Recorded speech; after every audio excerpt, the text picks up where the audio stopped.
오늘은 누가복음 8장 1절에서 15절까지 말씀입니다. 먼저 하나님의 말씀을 읽겠습니다. 그 후에 예수께서 각 성과 마을에 두루 다니시며 하나님의 나라를 선포하시며 그 복음을 전하실세 12제자가 함께하였고 또한 악귀를 쫓아내심과 병 고침을 받은 어떤 여자들 곧 7귀신이 나간 자 막달라인이라 하는 마리아와 헤롯의 청지기 구사의 아내 요한나와 수산나와 다른 여러 여자가 함께하여 자기들의 소유로 그들을 섬기더라.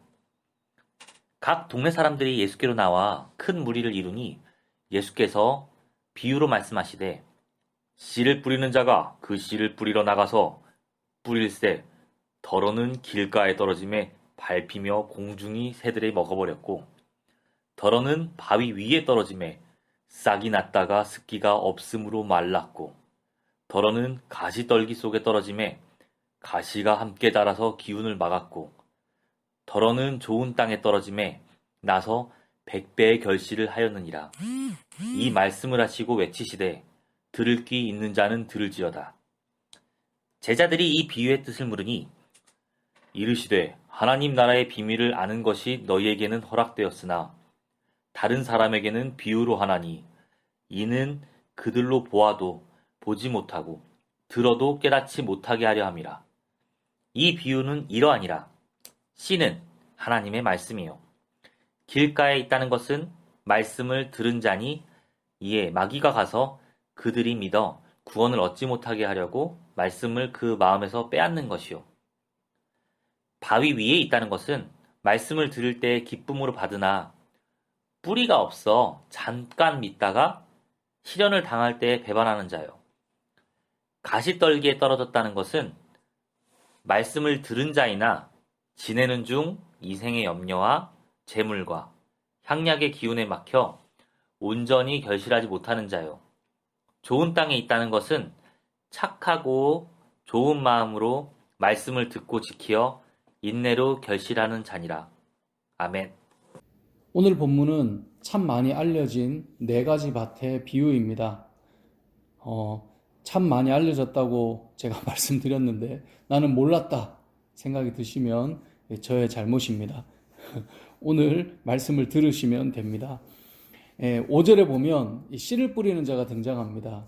그런데 씨 뿌리는 자가 이 뿌린 씨가 다 좋은 땅에 떨어지지 않고 어떤 씨는 길가에, 어떤 씨는 바위 위에, 어떤 씨는 가시떨기 속에, 어떤 씨는 좋은 땅에 떨어집니다. 그리고 5절부터 보니 길가에 떨어진 씨는 사람 발에 밟히거나 공중의 새들이 먹어버려요. 그러니까 결실을 못하죠. 6절에 보니 바위에 떨어진 씨는 싹이 났다가 습기가 없어서 말라버려요. 7절에 보니 가시떨기 속에 떨어진 씨는 자라기는 하는데 가시가 함께 자라니까 더 자라지를 못해요. 8절에 보니까 좋은 땅에 떨어진 씨는 100배의 결실을 맺게 되었다라는 내용입니다. 그러니까 우리 생각에는 이런 4가지 밭의 비유를 설명하지만 아니 농부가 처음부터 좋은 땅에 씨를 심으면 되지 길가나 바위 위나 가시떨기 같은데 씨를 왜 심었지? 라고 생각할 수도 있을 것입니다. 근데 이건 이스라엘 백성들의 이 농사의 한 방법을 이해를 해야 되는데 이들은 씨를 뿌리는 방식이 흩뿌리기 방식이었다고 합니다. 그러니까 흩뿌리기로 씨를 먼저 뿌린 다음에 그 밭을 일구는 방식으로 이제 농사를 했는데요. 그러다 보니까 이 가벼운 씨가 날려서 길가로 가기도 하고 돌 위에 떨어지기도 하고 때로는 가시덤불 사이로 들어가기도 하는 겁니다. 그런 것처럼 이 복음도 사람의 마음의 밭에 뿌려질 때 어떤 마음 밭이냐에 따라서 달라진다는 건데요. 그래서 이 4가지 밭의 비유를 들어주자 제자들이 그 의미를 물어봅니다. 그래서 그 설명을 주님께서 바로 이어서 10절부터 15절까지 말씀하고 있는 겁니다. 11절에 보니까 씨는 하나님의 말씀이라고 알려주시죠. 12절을 보니까 길가에 뿌려졌다는 것은 말씀은 들었는데 마귀가 그 말씀을 바로 빼앗아 가는 겁니다. 그러니까 우리말로 한 귀로 들어왔다가 한 귀로 나가는 걸 말해요.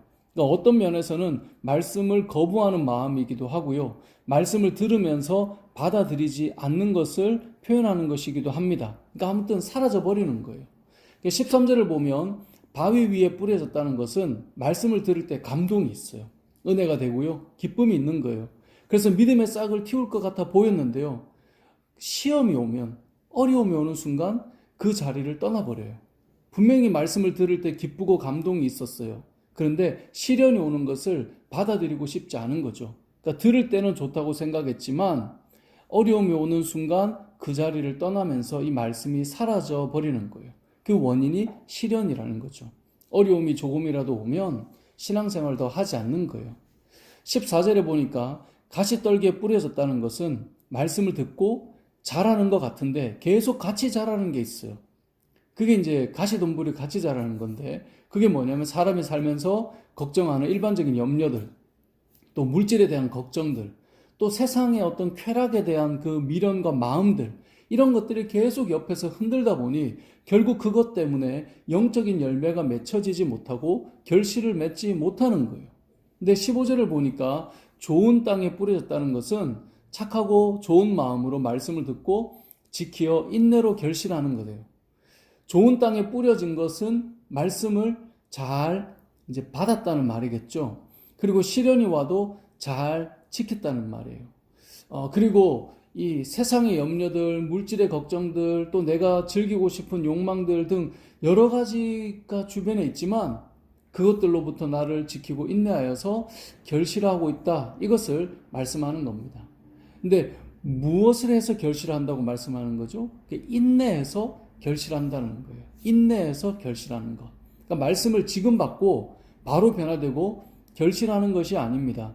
인내가 필요하다는 것입니다. 기다림이 필요하다는 것입니다. 늘 말씀드리지만 사람의 변화는 시간이 필요합니다. 복음을 받아들이고 하나님의 자녀가 되었음에도 우리가 예수 그리스도를 닮아가는 이 성화의 과정의 시간이 우리 모두에게 필요합니다. 여러분의 자녀들이, 우리의 자녀들이 믿음이 자라기까지 시간이 필요합니다. 좋은 땅에 뿌려졌다고 말씀을 받고 내일 변화되는 것이 아닙니다. 주일 예배를 드리고 월요일 날 갑자기 완전히 새로운 누군가가 되어 있는 것이 아닙니다. 오늘 말씀에 보면 인내하여 결실한다. 좋은 땅도 인내하여 결실한다 라는 것을 우리가 먼저는 기억해야 합니다. 자, 그러면 이 네 가지 밭의 비유를 통해 우리가 가장 많이 생각하는 것이 내 마음의 밭을 좋은 밭으로 바꿔야지. 이제 우리는 이런 생각을 해요. 이 네 가지 밭 중에 난 좋은 밭으로 만들어야지 이제 밭을 바꾸겠다라는 적용을 할 때가 많아요.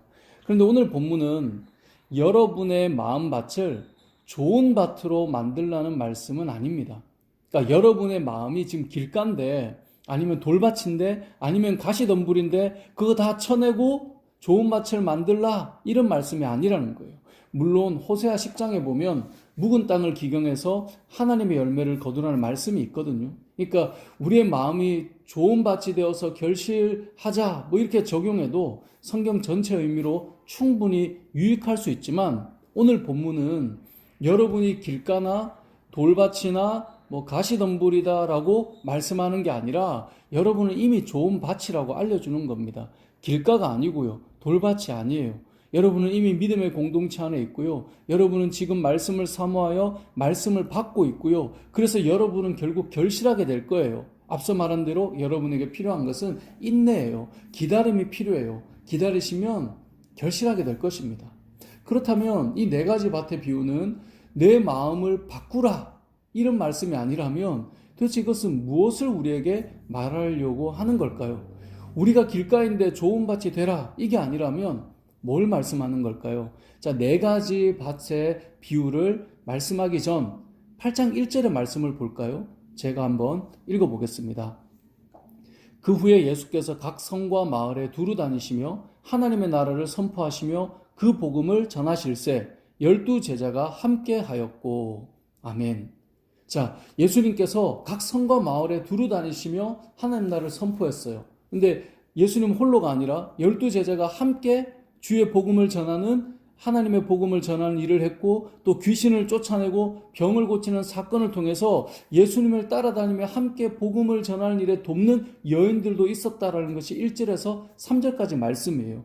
그리고 4절부터 이제 네 가지 밭의 비유를 말씀하는데요. 그러니까 이건 이렇게 봐야 돼요. 하나님의 복음을 선포하는데 복음을 받는 사람들은 네 가지 유형의 마음밭이 있다. 이런 유형의 밭을 우리가 마음을 바꿔주라 라는 것이 아니라 이런 여러 밭의 종류가 있다는 것을 기억하고 우리가 할 일은 예수님께서 1절에서 3절까지 하셨던 열심히 흩어 뿌리기로 복음의 씨를 뿌리라 라는 것이 오늘 말씀의 핵심이에요. 그래서 이 비유는 밭의 종류를 말하고 있지만 씨 뿌리는 비유예요.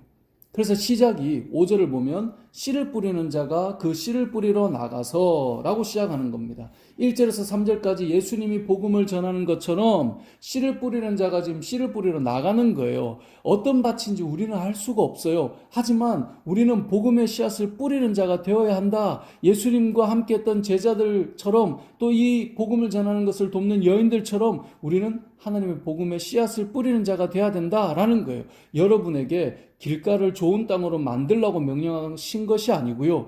여러분에게 바위나 가시덤불을 좋은 땅으로 만들라고 명령하신 것이 아니라 복음의 씨앗을 뿌리는 자가 되라는 겁니다. 뿌리다 보면 이런 밭도 만나고 이런 밭도 만나고 이런 밭도 만나는데 우리는 뿌리고 인내하며 기다리는 겁니다. 나머지는 우리의 몫이 아닙니다. 마음의 밭을 기경하실 분도 하나님이시고 역사하시는 분도 하나님이십니다. 고린도전서 3장 7절을 보면 그런즉 심는 이나 물 주는 이는 아무것도 아니로되 오직 자라나게 하시는 이는 하나님뿐이니라. 아멘. 우리는 심고 물 주고 이런 어떤 역할을 할 뿐입니다.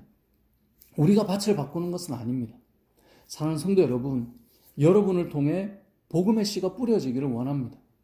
저 사람이 길가라고 돌밭이라고 우리가 어떻게 알 수 있습니까? 우리는 모릅니다.